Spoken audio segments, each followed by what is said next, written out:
Hi, everybody. My name is Chris Lim with Contra Costa Resource Conservation District. Thank you, everybody, for joining us throughout this Earth Week. Hopefully, you've been able to check out some of the presentations or webinars or check out all of it. But we hope that it's been fun and inspiring. And hopefully, folks have learned something at the same time. And so today we are joining you as a staff to talk a little bit more about ourselves, why we do some of the work we do, some of our interests, and hopefully you get to know us a little bit better and the work that we do here at Contra Costa Resource Conservation District. So the RCD, we are a special district. We're non-regulatory. Our mission is to conserve the natural resources of Contra Costa County. RCDs are actually a network of organizations. There's about 96 throughout the entire state. And we all have this similar mission of conserving natural resources, but because all our constituents and geographies are a little bit different, that means that all our programs are a little bit different. And the way we accomplish our mission and work on it is through partnerships. So we work a lot with farmers and ranchers, with classrooms and teachers, with local creek groups and watershed groups. Hi, I'm Heidi Petty, Watershed Program Manager here at the RCD. We have some commonly asked questions for our staff. And so we're just going to have a roundtable discussion so that you can get to know us. So one of our often asked questions is, how can you get involved with the RCD? So Contra Costa RCD has an internship program. We call it Action Conservation Team, ACT. And most of the internships are unpaid, but several internships have earned college credit, and we'll work with you to do that. If you don't have time or interest to be an intern, we still have lots of openings for volunteers. So if you're interested in helping with outreach events or restoration programs, let us know, and we'll contact when opportunities arise. And if you want to learn more about the ACT program, let us check our website. I can chime in here too. A really good way to get involved is to keep an eye on our events page on our webpage. There's often creek cleanups. Now we're actually being able to do distance live, some live cleanups this Earth Week. So that was nice. And we'll be able to kind of get you involved in tree plantings or hikes. So watch that page, and that'll give you a good idea what you can get involved in. There'll be signups and registrations. In restoring your local watershed, we coordinate a bunch of watershed groups throughout the county. So check our website and you can see how to get involved in your local watershed. I guess since each of us has a different role here at the RCD, whether it's watershed conservation, land stewardship, fire, agriculture, if you cruise our website and you look at the staff members that are in charge of areas that you find interesting, just send us an email, introduce yourself, and we'll find a way to plug you in. So another question that's often asked of our staff is what our favorite part of the job is, what we like to do best for the RCD in our daily tasks. What I really like about working with the RCD is that even though there are plenty of parts of the job that are like other jobs, like writing reports and going to meetings, I get to spend a lot of time in nature. And that's really important to me. I get to help lead creek cleanups and do native plantings, and I help create and conserve habitat for native plants and animals. And it really makes me think of what the famous primatologist Jane Goodall said, and that is, you cannot get through a single day without having an impact on the world around you. What you do makes a difference, and you have to decide what kind of a difference you want to make. The work that I do with the RCD is the kind of difference I want to make. I like that, every day is a little different. Here in the Eco Stewards program, we get to travel all around the county and spend every day in the field. And today we're on Bradford Island. Yesterday we were out at the Richmond Greenway. The day before that we were at Dutch Slough. And so we get to see all of these different places and see how they change throughout the seasons and work with different partners every day. And that keeps the job engaging and exciting. I gotta say, I really like this group that I'm working with also, and as much as I like being outdoors and working and being able to be part of nature, I'm kind of on a creative end where I'm doing website and any graphics and video work, and I kind of feel right at home in my studio, and so I get a pretty good variety of the type of creative work that I'm able to do, and everybody here is really supportive and patient with me. So that's what I'm like here at the CCRCD is just this group and what I'm doing. What I like about the RCD as well is that it's a growing organization. It's not just standing still. Every day the organization is growing a lot. The Eco Stewards program just started, and we're working towards an educational program as well. So I feel like every single day the RCD just grows and it keeps getting more ideas, and I feel like that's very important, and as is a core instinct at the RCD, because if you want to make progress, if you want to create a change, you have to keep evolving, and you have to make sure to keep up with the times, and you have to create new ideas. I think everybody here at the RCD have awesome ideas, have great instincts when it comes to like what projects need to be done and how they need to get done.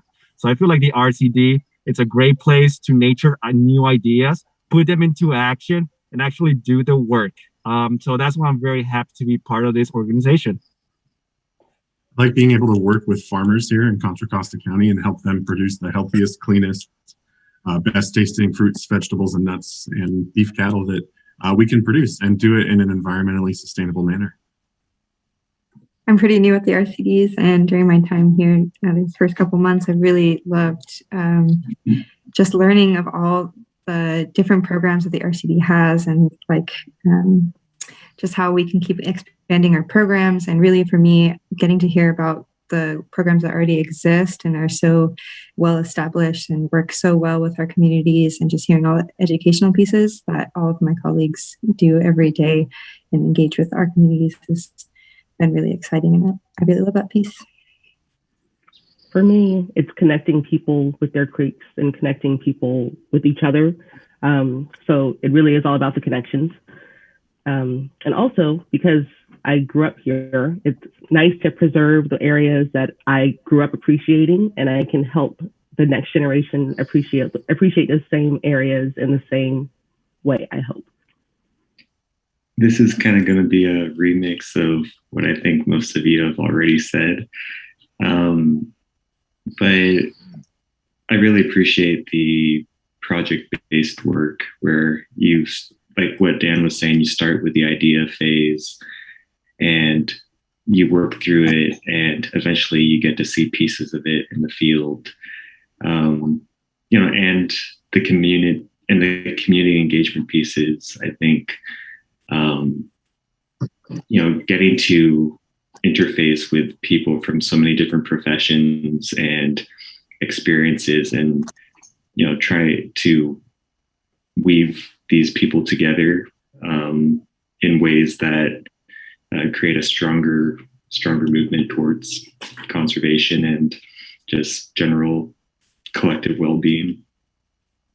I think basically everyone said exactly all of the things in my mind, but I think it's overall, after you hear all of those statements, it's just this is a group of visionaries in how to change our county, its natural resources, how to preserve things that maybe people don't realize, that these tiny little minute visionary details end up being these big projects, or end up influencing a child. Like, I have met a child at age 5 that has worked with us for 10 years and who are now 15, who are starting to go into programs that will lead them to be maybe an RCDer, and like to see that our impact on just even one child throughout the time period, to see them grow, to have them come back to us and become an intern.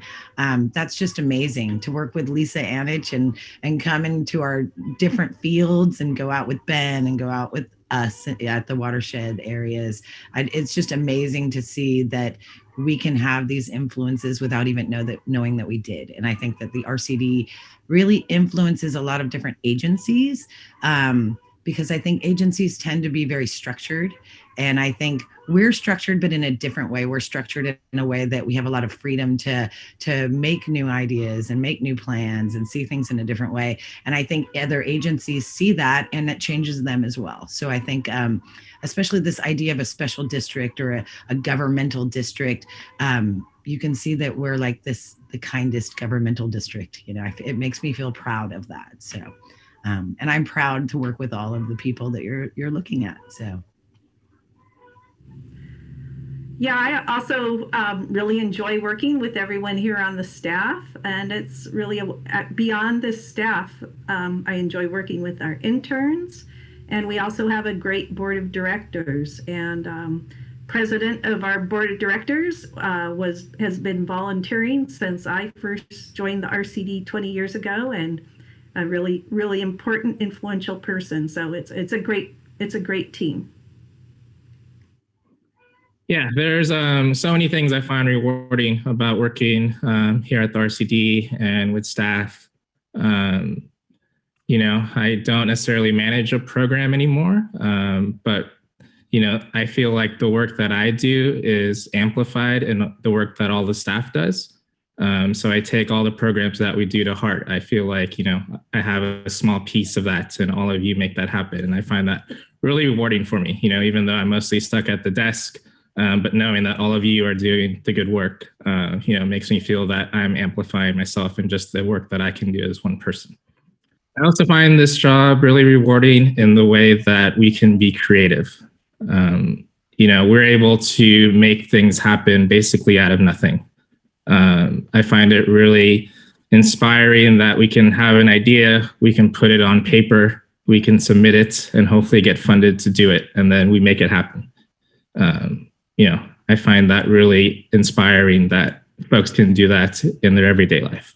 And then the small reason that, you know, I enjoy the job is, you know, when I go out sometimes and say we're at a creek cleanup and, you know, picking up trash with volunteers and interns. And then at the end of the day, you know, they say thank you to us. Like, that's the reason why I do this job, is for that small thank you and people appreciating the work that we do. It means a lot. Another question that's often asked of the RCD is, what are some of the environmental challenges and solutions that you see for the next generation? I think we could probably take a look at the challenges that we're facing now globally and locally, and just add some more gasoline to that flame. I'm thinking probably the continuation of the unraveling of our life support systems, of our ecological life support systems. I'm thinking for California more locally, we'll probably hit more, you know, issues facing water scarcity, probably a lot of desertification of our agricultural lands. And I think in addition to these, you know, more climate change focused challenges, also just looking at toxification and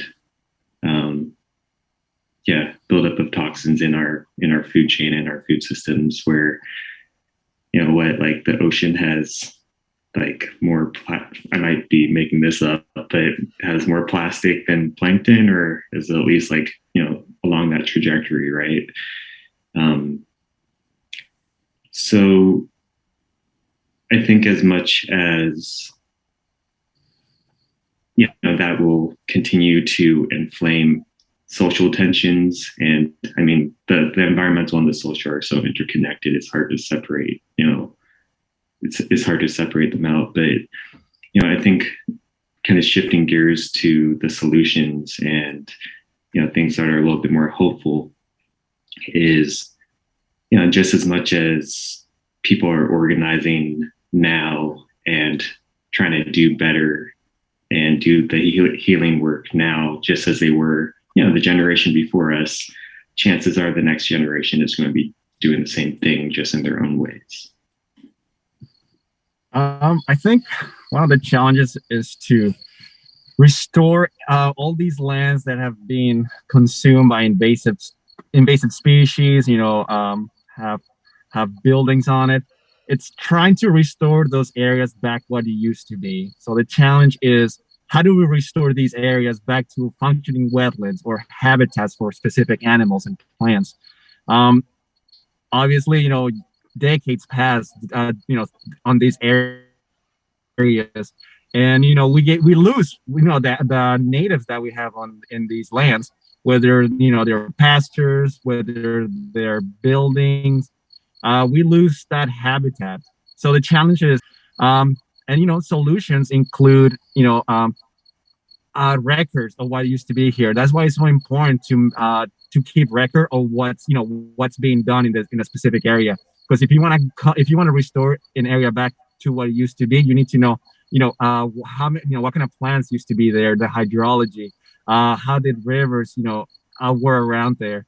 So I think the challenge of trying to restore back these habitats into what they used to be, it's going to be a challenge that a lot of future generations are going to have to think about. They're going to be looking back at pictures, looking back at maps, and we have to preserve that in order to make sure that future generations have the information and the specifics of what this area used to look like. That's why it's so important to, before any restoration to be done, to keep track of what is now, what used to be, and then just plan for what is going to be.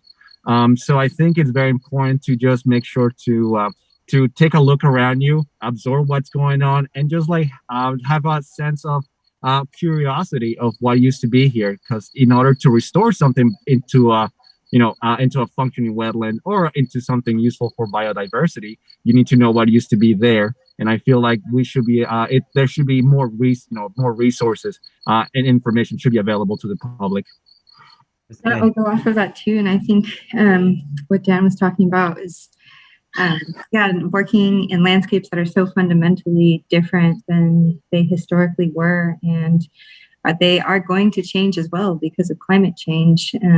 Knowing that our ecosystems might be different in 10 years because of longer fire seasons, different changes in precipitation, all that stuff is going to change how we tackle these problems and think about solutions. And part of that for me, some of the biggest challenges I think about are coming up with, again, those innovative land management solutions to work in areas that have people where there weren't used to be people. And, there's so many different considerations we have to take into nowadays, and tied into that are policies on larger, state, federal, local levels. And part of that for me, a large challenge that I think about is educating our public, our neighbors, ourselves to be willing to accept changes that might need to be done to conserve our natural resources and to change the way that we think about land management issues. So, I mean, there's unfortunately lots of environmental challenges, but one that's on my mind a lot is making sure that environmental justice and climate justice is built into all of these plans. An example here in the Bay Area is that some of the wealthier towns are looking at putting in seawalls to prevent the damages from flooding, from sea level rise. And municipalities do that and others don't. Flood cities that haven't built those seawalls, and their flooding will actually get worse. And if things go as they're going right now, it means that the cities without as much wealth will likely be the ones who see that impact from the sea level rise and that flooding more. And that's that's not climate justice, that's not environmental justice.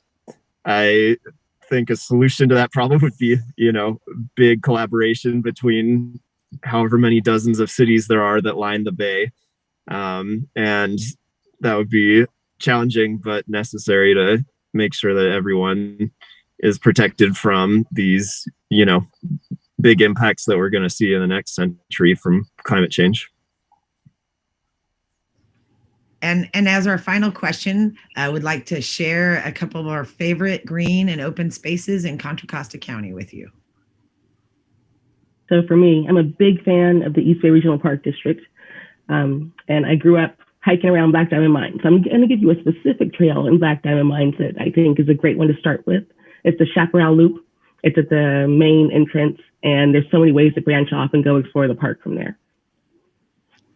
My favorite space, which I haven't visited too recently, is just Mount Diablo, and that's all the surrounding area. I love Mount Diablo, and I used to ride my mountain bike from Clayton all the way to the top once a week, and it took forever to get to the top, and took about 15 minutes to get down. It was so much fun, but that's kind of a goal for me to be able to get out there more often, and I'd love to be able to get out on the bike and be able to at least get half that hill that I was able to when I was just a wee bit younger. And mine is actually John Muir Land Trust's Fernandez Ranch. It's just a beautiful place. I've gone on so many hikes there and led hikes there, and all the different seasons. It's just a wonderful restoration project, and we're proud to have it in our county. And then for me, I think the open space I think about when I was younger, I actually used to go to Dinosaur Hill a lot here in Pleasant Hill because of the view of Mount Diablo and like watch the clouds and things like that. So I have a soft spot for there. But I also love the shoreline, and specifically being out at Point Melati. If you can get out there at a low tide, sunset, and then you got the bridge and then Mount Tam, it's pretty magical. All right, well, thank you everybody for joining us. I hope you learned a little bit more about the RCD, a little bit more about the staff that does all the great work. Thank you again for joining us for Earth Week. We know it's not quite the same Earth Week that we would like to have, but hopefully soon we'll be able to get folks out wet and dirty volunteering with us.